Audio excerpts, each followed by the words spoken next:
یہ بات طے ہے اور یہ بات ہماری تاریخ بھی ہمیں بتاتی ہے۔ حضور اکرم صلی اللہ علیہ وآلہ وسلم کی ذات گرامی یا آپ کے عقیدہ ختم نبوت سے محرومی کا مطلب یہ ہے کہ ہم ان کی بجائے کسی دوسرے کو یہ اختیار دے رہے ہیں کہ وہ نمازیں پڑھائے یا نمازوں میں ترغیب کر دے، وہ زکوٰۃ کی ادائیگی کا حکم دے یا زکوٰۃ کی ادائیگی کو ثابت کر دے، وہ قرآن حکیم کو اللہ کی کتاب کہے یا یہ کہے کہ یہ اللہ کی کتاب نہیں ہے۔ وہ یہ سارا کچھ جو ہمارے پاس موجود ہے اور جس کے اوپر ہم نے اپنی معاشرت کھڑی کی ہے اور جس کے اوپر ہم اپنی زندگی گزار رہے ہیں، یہ ساری کی ساری بنیاد میرے پاک رسول صلی اللہ علیہ وسلم کی عطا کرتا ہے۔ اس لیے کسی کذاب کو، کسی کذاب کے حمایتی کو،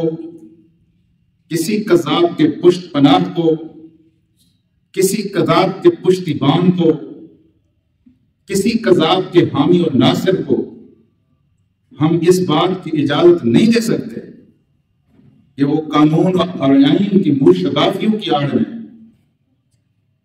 اللہ تبارک و تعالیٰ کے رسول صلی اللہ علیہ وسلم کی ذات گرامی پر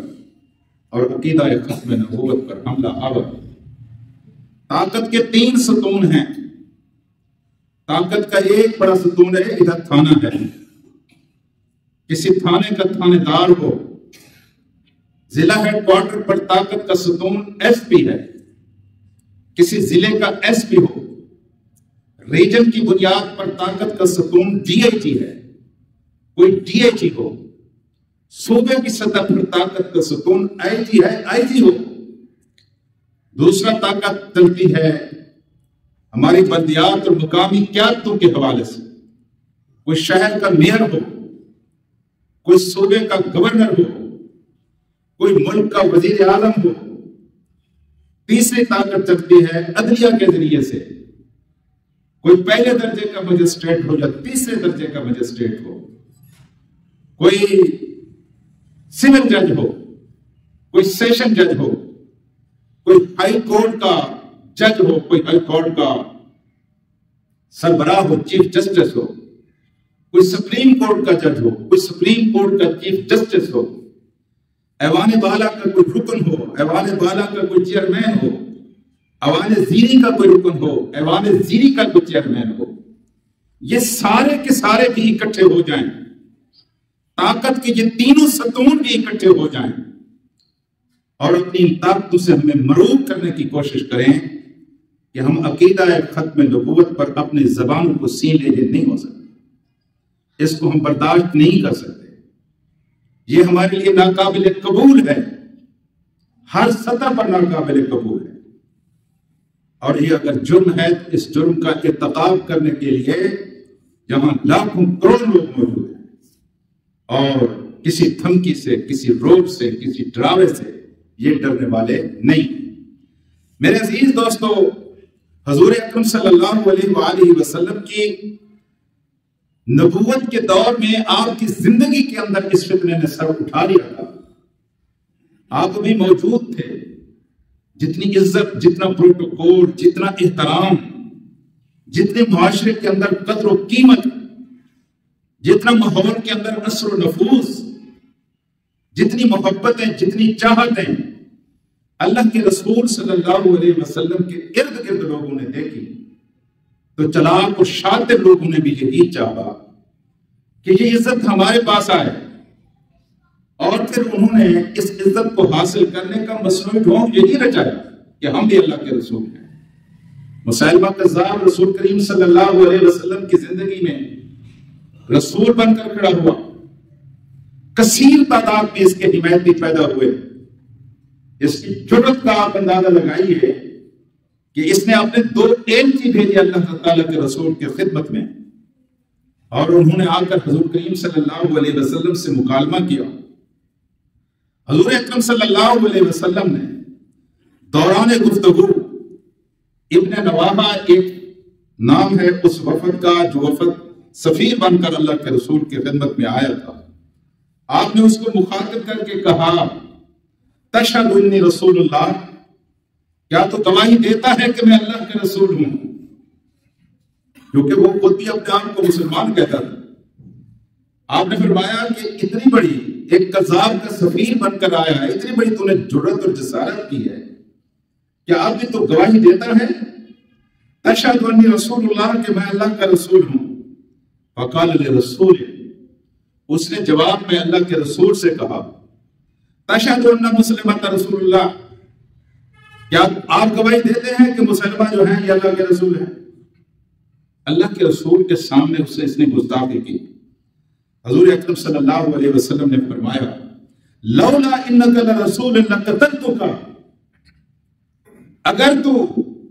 سفیر نہ ہوتا تو میں یہاں تجھے قتل کرا دیتا. یہاں لکھا ہوا ہے فجرت السنۃ یومئذ اللہ یقتل رسولا، اس دن سے یہ روایت چلی ہے کہ سفیروں کو قتل نہیں کیا جائے گا، چاہے وہ کتنی بڑی گستاخی کا مظاہرہ کیوں نہ ہے. تو میرے عزیز دوستو، یہ دونوں آئے اور انہوں نے اللہ کے رسول صلی اللہ علیہ وسلم سے مکالمہ کیا،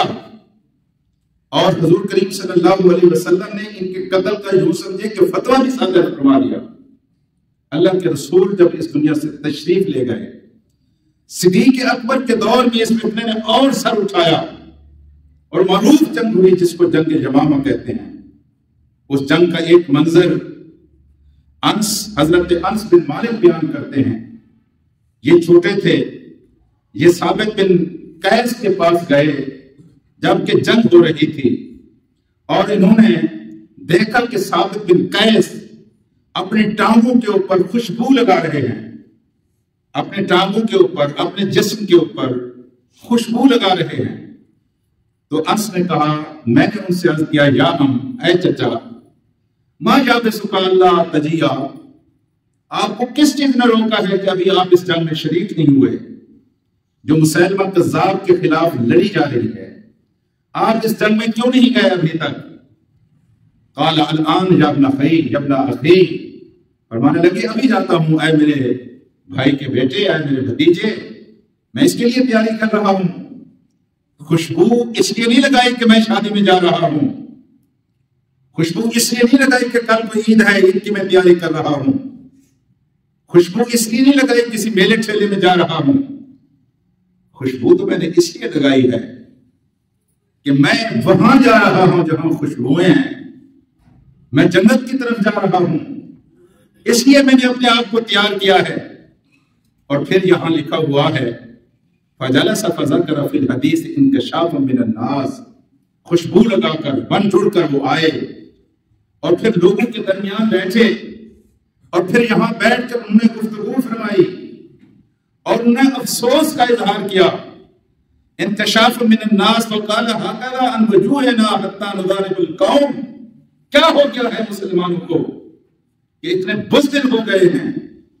کہ آج لوگ ہم پر جرأت کرتے ہیں، آج لوگ ہمارے اوپر چڑھ کر آتے ہیں. جنگ یمامہ میں جو تھوڑی بہت کمزوری ظاہر کی تھی مسلمانوں نے، اس کی طرف اشارہ کر کے کہا ما هكذا كنا نفعل مع رسول اللہ، ہم تو اللہ کے رسول کے ساتھ اس طرح بے وفائی نہیں کرتے تھے. جب بھی کوئی جنگ کا موقع آتا ہم نے کبھی پشت نہیں دکھائی، ہم نے کبھی بزدلی کا مظاہرہ نہیں کیا، ہم کبھی زمین پر گر نہیں گئے، بلکہ ہم تو اللہ کے رسول کے ساتھ کڑے ہو گئے. اور پھر آخری بات جو انہوں نے کی، بے سبا عودتم اقرانکم، بہت برا ہوا ہے کہ انہوں نے دشمنوں کو جری کر دیا ہے. اپنی سستی کی وجہ سے، اپنی کمزوری کی وجہ سے آج دشمنوں کو انہوں نے موقع دیا ہے کہ وہ ہم پر جری ہو گئے ہیں، وہ ہمارے اوپر ایک لحاظ سے حملہ آور ہو گئے ہیں. اور پھر انہوں نے کہا کہ اللہم انی ابرأ الیک مما جاء بہ ہؤلاء، یا اللہ تو گواہ رہنا، میں بری ہوں اپنے ان ساتھیوں سے جنہوں نے کمزوری دکھائی ہے، میرا ان کے ساتھ کوئی تعلق نہیں ہے، اس کمزوری کے ساتھ بھی میرا کوئی تعلق نہیں ہے. وَآتَذِرُ إِلَيْكَ مِمَّا صَنَعَ هَؤُلَاء، اور میرا پاک اللہ میں تیری بارگاہ میں عذر پیش کرتا ہوں، میں تیری بارگاہ میں معذرت کرتا ہوں کہ میرے جن دوستوں نے یہاں کمزوری دکھائی ہے. اور پھر وہ میدان جہاد میں اترے اور انہوں نے اللہ کے راستے میں اپنی جان سپرد کر دی، اور محمد رسول اللہ سے وفا کا جو وعدہ انہوں نے لا الہ الا اللہ محمد رسول اللہ کی صورت میں کیا تھا وہ انہوں نے پورا کر دیا۔ وہ نہیں 70 صحابہ شہید ہوئے اس جنگ میں،